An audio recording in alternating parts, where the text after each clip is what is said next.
Hello नमस्कार, मैं हूं नीरज कुमार। आप देख रहे हैं मोबाइल न्यूज़ 24। मोबाइल न्यूज़ 24 की टीम बिहार विधानसभा चुनाव कवरेज के लिए अलग अलग विधानसभा क्षेत्र में जाके आप लोगों को बताने का कोशिश कर रहा है कि किसकी होगी जीत, किसकी होगी हार और किसकी बनेगी फिर से सरकार, हम आपको बताने की कोशिश कर रहे हैं। इसी कड़ी में सहरसा जिला के सोनबरसा विधानसभा में आए हुए हैं और यहाँ पर हमारे साथ डॉक्टर रजनीश रंजन जी हैं। इनसे जानेंगे, क्योंकि ये शिक्षाविद भी हैं, इन्होंने कई कॉलेज, कई पॉलिटेक्निक भी बनाया हुआ है। इनसे जानेंगे कि स्थिति क्या है, पिछले 5 साल में बिहार में क्या बदलाव हुआ है, कितना प्रगति हुआ है, क्योंकि पक्ष वाले कह रहे हैं बिहार में बहार है और विपक्ष वाले कह रहे हैं बिहार बदहाल है। तो बदहाल है या बहार है, पढ़े लिखे लोगों से बेहतर कौन बता सकता है। रजनीश जी, आपका बहुत बहुत स्वागत है। आप बताएं, आने वाले समय में दरवाजे पे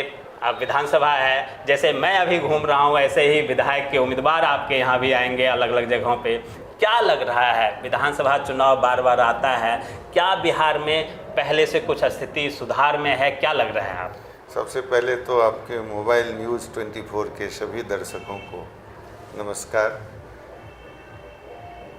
बीते 5 सालों में यदि मैं बात करूं कि शिक्षा में क्या बदलाव आई है, क्योंकि मेरा मुख्यतः काम शिक्षा पे करना होता है और मैं लगातार इस पे ही काम करता हूं, तो मैं इतना ज़रूर कह सकता हूं कि वर्तमान की जो सरकार है उन्होंने शिक्षा पे बहुत अच्छा काम किया है। और शिक्षा का काम को यदि हम उसकी गणना करें तो ये गणना करते करते आप थक जाएंगे। ऐसा नहीं कि मैं उनके पक्ष की बात कर रहा हूँ। अच्छा। कि चूँकि आपके मोबाइल न्यूज़ 24 पे दर्शक तो पूरे देश से जुड़े हुए हैं और पूरे देश के लोगों को मैं बताऊं कि ऐसा बिहार ही एक ऐसा स्टेट है जिस स्टेट में पढ़ने वाले छात्रों से को जब ऋण मिलता है तो आरबीआई का भी रूल्स यहाँ काम नहीं करता है। अच्छा। ये इतनी बड़ी बात मैं आपको बता रहा हूँ। सरकार की योजना के अंतर्गत राज्य सरकार के द्वारा उच्च शिक्षा में जब छात्र पढ़ने के लिए जाते हैं तो सरकार ने एक योजना बनाई। उस योजना का नाम है बिहार स्टूडेंट क्रेडिट कार्ड योजना, जिसमें आप बच्चे पढ़ते हैं, यदि लड़कियां हैं, यदि पढ़ रही है तो 1% ब्याज पे बच्चों को पढ़ने के लिए पैसा दिया जाता है। 4 साल के बाद, वो भी सिंपल इंटरेस्ट पे, कंपाउंड इंटरेस्ट भी नहीं है। 4 साल तक जब आप पढ़ते हैं तो उस वक्त तक आपको वापस करने के लिए सरकार नहीं कहती। 1 साल का फिर आपको एक समय मिलता है कि आप अपने रोजगार की तरफ जाइए और 5वें साल में आप जब लौटते हैं तब सरकार कहती है कि अब भाई आप ये पैसा सरकार का है, तुम वापस करो। वो सरकार कहती है एक बार में मत करो, 84 7 साल फिर समय देता है। अच्छा। 84 महीने में आपको उस पैसे को वापस देना है। ये एक छोटा सा है, सिर्फ शिक्षा की मैं बात करूं।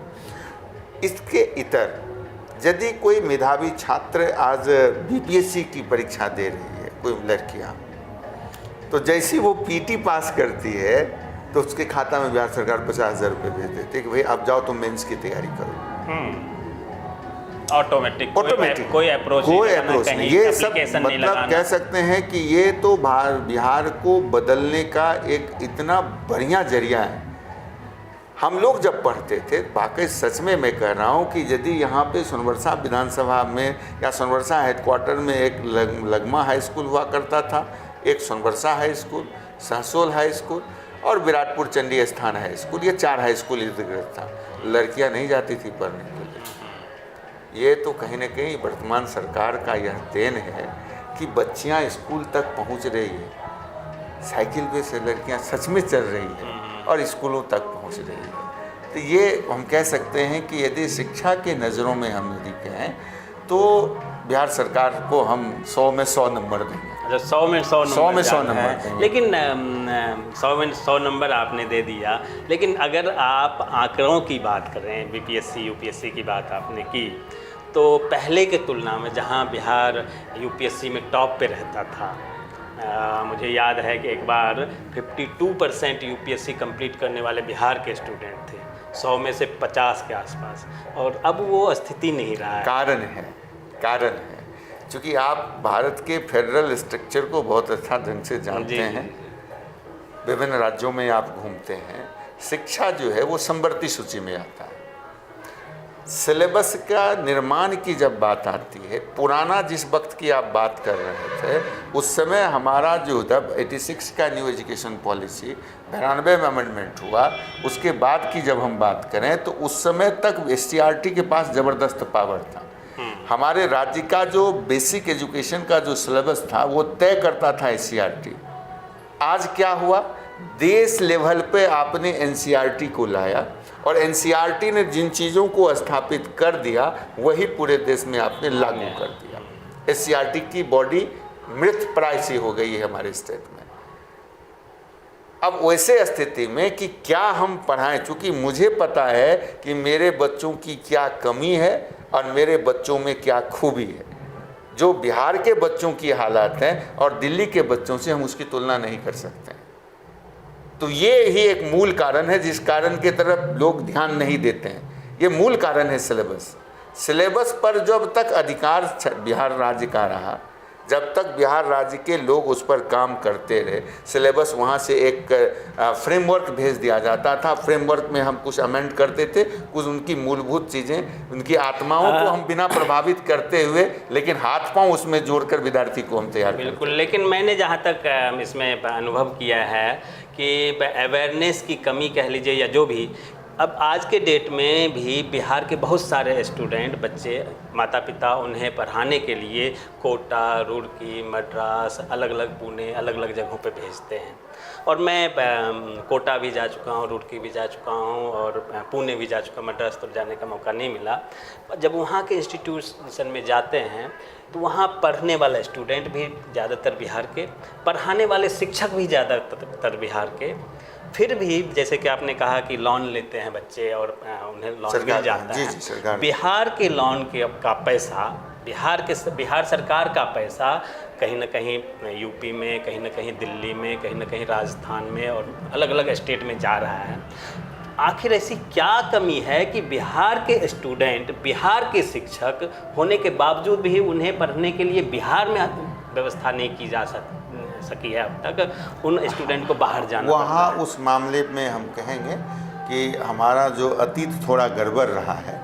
लेकिन मैं यह कह सकता हूँ कि जो बीते 10 सालों में बिहार में सरकार ने भी तो अपनी एजुकेशनल इंफ्रास्ट्रक्चर को ज़बरदस्त डेवलप किया है। जितना आप देखें कि हर ज़िला में इंजीनियरिंग कॉलेज की स्थापना, हर जगह मेडिकल कॉलेज का निर्माण, और दोनों हाथों से यदि कोई प्राइवेट पार्टी भी, मेरे जैसे व्यक्ति भी यदि काम करना चाहते हैं तो सरकार ने प्रोत्साहन दिया है। सरकार ने अपने नियम में थोड़ा लचीलापन भी रखा है कि आप बिहार में हो, संस्थान में काम कर रहे हो। जैसे बिहार के बाहर के संस्थानों में लोन लेने के लिए कहता है कि NAAC का आपको A ग्रेड का मान्यता चाहिए, तभी जाकर बिहार सरकार के पैसों का आप उपभोग करेंगे। लेकिन सरकार ने वहाँ एक लचीलापन रखा कि यदि आपके स्टेट में यदि कोई कॉलेज, चाहे वो हमारे यहाँ फिजियोथेरेपी का कॉलेज हो, ऑक्यूपेशनल थेरेपी का कॉलेज हो, फार्मेसी का कॉलेज हो, इंजीनियरिंग कॉलेज हो, तो आप यदि NAAC के मानक को पूरा नहीं भी करते हैं, लेकिन यदि बिहार में बिहारियों के द्वारा खोला हुआ कॉलेज है और पढ़ने वाले यदि छात्र बिहारी हैं तो उनको भी वो प्रोत्साहन या वो सहायता सरकार के द्वारा दी जा रही है। चलिए, बहुत अच्छी बात है और पहल है। अगर ये कंप्लीट होता है, आगे बढ़ता है, तो वाकई में बिहार के लिए गौरव की बात होगी कि बिहार का पैसा बिहार में रहेगा, बिहार का विकास हो पाएगा। लास्ट में एक और चीज़, क्योंकि इलेक्शन मोड में है, मैं एक चीज़ आपसे आग्रह करूंगा आपके चैनल के माध्यम से। इस बार 2025 में सरकार किसी की भी बने, ठीक है, लेकिन जो भी बिहार सरकार के गद्दी पे बैठेंगे उनसे मेरा आग्रह होगा, बीइंग द शिक्षा शास्त्री, बीइंग द एजुकेशनिस्ट, कि भाई सरकार की इन योजनाओं को वो बंद ना करें, बरकरार रखें, इसको बरकरार रखें। कई ऐसे गरीब घर के बच्चे हैं, आप यदि समय दें तो मैं अपने ही कॉलेज में मिलाऊंगा ऐसे बच्चे को जिसके घर में 3 वक्त के खाने के पैसे नहीं हैं, और सरकार की उस योजना का फ़ायदा देखिए कि आज वो यहाँ पे रह के मेडिकल का पढ़ाई पढ़ रहे हैं। ये इसके लिए तो मैं बिहार सरकार को दिल से धन्यवाद देता हूँ। बिल्कुल, ये बधाई के पात्र हैं। चाहे नीतीश कुमार हो, उनकी योजनाएं हो, अच्छी बात है। और इसमें और थोड़ा सा जैसे कि आपने वैसे पहले ही कह दिया है कि अगर कोई स्टूडेंट बिहार में ही पढ़ना चाहता है और बिहार के स्टूडेंट या अभिभावक बिहारी मूल के लोगों के द्वारा अगर बनाया गया है तो उसे और ज़्यादा पॉइंट मिलता है लोन के लिए, क्रेडिट के लिए। तो ये अच्छी बात है। इससे क्या होगा कि जो बाहर लोग जाते हैं पढ़ने के लिए बिहार से बाहर, तो बिहार का पैसा बाहर जाता है। जैसे देश का पैसा बाहर जाता है वैसे ही स्टेट का पैसा बाहर जाता है, तो स्टेट का नुकसान होता है। ये बहुत अच्छी बात आपने बताया। हमें लग रहा है कि इस इलेक्शन में ये मुद्दा शायद काम करेगा और नीतीश जी को फ़ायदा भी हो सकता है इस वजह से। जैसे कि आपने कहा कि खाना नहीं मिलता है घर में, फिर भी उन्हें पढ़ने के लिए, मेडिकल पढ़ाई के लिए लोन दिया जा रहा है, तो बहुत अच्छी बात है। बने रहिए मोबाइल न्यूज़ 24 के साथ। आप तमाम दर्शकों का बहुत बहुत धन्यवाद। आपका भी सर बहुत बहुत धन्यवाद। नमस्कार।